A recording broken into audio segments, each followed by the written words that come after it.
Well, hey folks, it's your old pal King Waspinator. Welcome back to Total Party Skills, and it must be a slow news day out there because there's apparently a couple of articles attacking Spelljammer for being anti-black. Apparently, some nitwits on Twitter have taken umbrage with the newer description of the Hadozee, as is found in the Astral Adventurer's Guide. Now, I also have pulled up the original Complete Spacefarer's Handbook from AD&D, which has the original write-up for what the Hadozee are like, just to kind of cross-compare them. The new version has changed them. In the original AD&D presentation, there's absolutely nothing about them having been a primitive species of non-sentient, tree-dwelling, arboreal animals that had been magically experimented into becoming a larger sentient race. That seems to be, like I said, it's not in this older book. So at some point between this and the new one, that little detail was made up. Uh, but there's people out there who are trying to make this out to be like this is some sort of allegory for the black experience during the Atlantic slave trade. In which case, I don't know how to tell you people, but Africans weren't small little non-sentient arboreal creatures who were experimented on to become the black people we know today.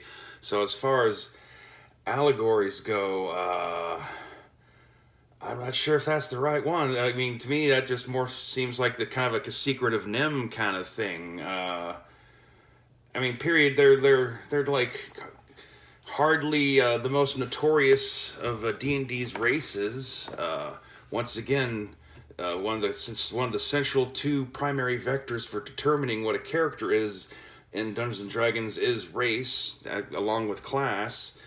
Uh, the idea that there are supposed to be like racial analogies and metaphors to be found buried in the text of the setting and its peoples that inhabit it, and that through that you can make allegorical stories to impart some sort of lesson one way or to another to your audience in the form of your players. It doesn't actually seem like that's a bug. I feel like that's innately a feature of Dungeons and Dragons. But let's just, for comparison's sake, you don't have to take my word for it. Let's hear what the original Complete Spacefarer's Handbook for Spelljammer for AD&D Second Edition had to say about the Hadozee. Hadozee, or deck apes, are tall, slender, tailless ape-like humanoids. They are covered with brown hair, including a shaggy mane that surrounds their face. The Hadozee mouth is a protruding muzzle with several long fangs. Yeah, now that I'm thinking about it, I can see it, man.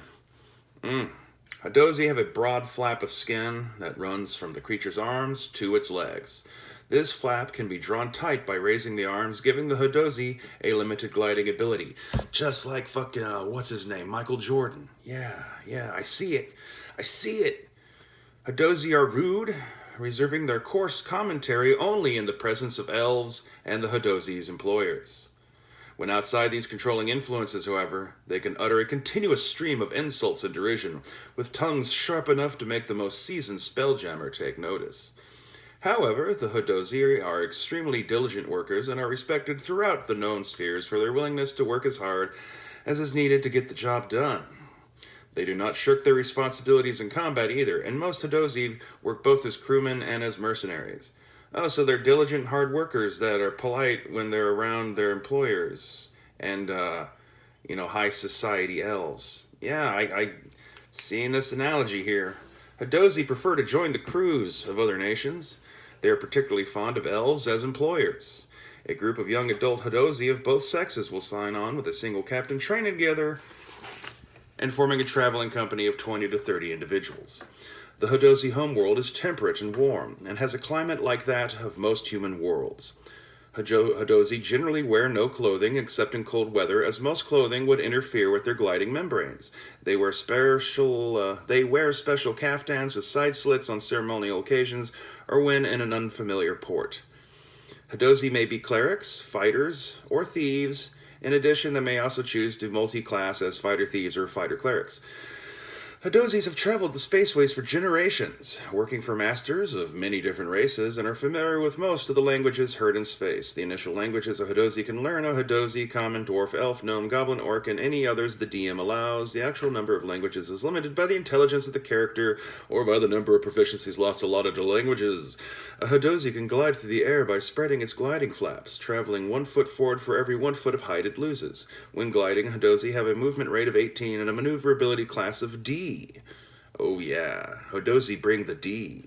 Hadozee are born warriors, thoroughly at home in melee combat. They can use all weapons that humans can, wielding a weapon in each hand or in a hand and a foot without penalty for two-handed combat, as if they had the ambidexterity weapon proficiency. Their preferred weapons include longswords, shields, and halberds. Because they cannot wear shields on their arms, Hadozee employ only bucklers. Hadozee are very nimble, so they add 1 to their dexterity and receive a plus 20% to all climbing rolls. Their basic rudeness and disrespect for others result in a subtraction of 2 from their charisma scores. Now that is what 2nd edition had to say about the Hadozee race, minus the section on their traits. We'll read now the, 4 whole paragraphs of information on Hadozee in this. The first Hadozees were timid mammals no bigger than house cats.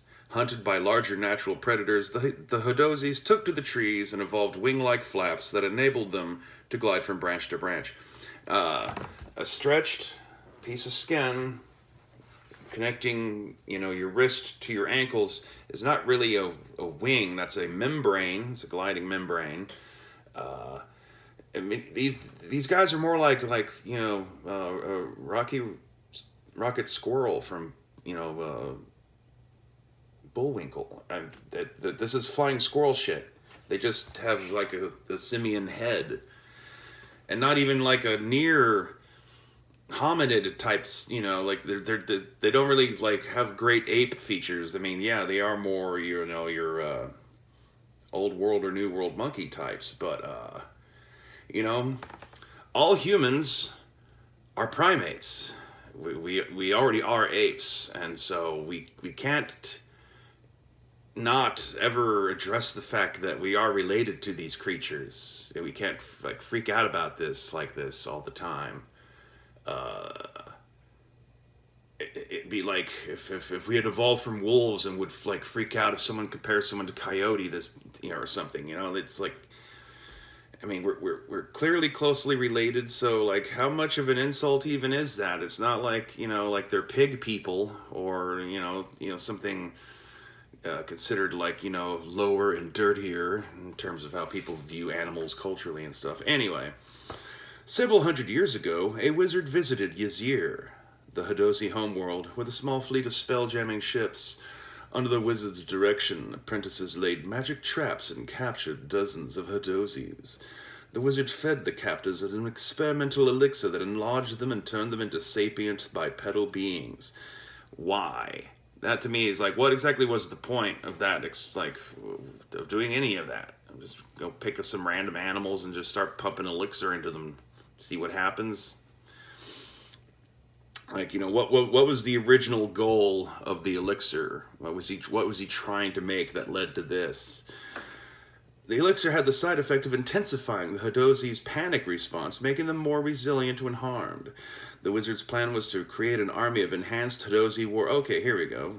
An army of enhanced Hadozee warriors for sale as the highest bidder. To the highest bidder. Okay, so you're a wizard, and you want to breed an elite force of mercenaries to use for your own disposal, and bid them off to the clients who have got the most coin. And the animal you choose for this is a small arboreal house cat-sized simian with gliding membranes.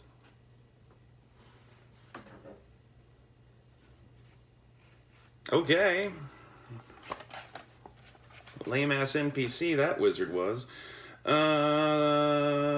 But instead, the wizard's apprentices grew fond of the Hadozees and helped them escape. The apprentices and the Hadozees were forced to kill the wizard, after which they fled, taking with them all remaining vials of the wizard's experimental elixir. With the help of their liberators, the Hadozees returned to their homeworld and used the elixir to create more of their kind. The parallels to the Black African experience in the Atlantic slave trade, and I'm not even going to finish that.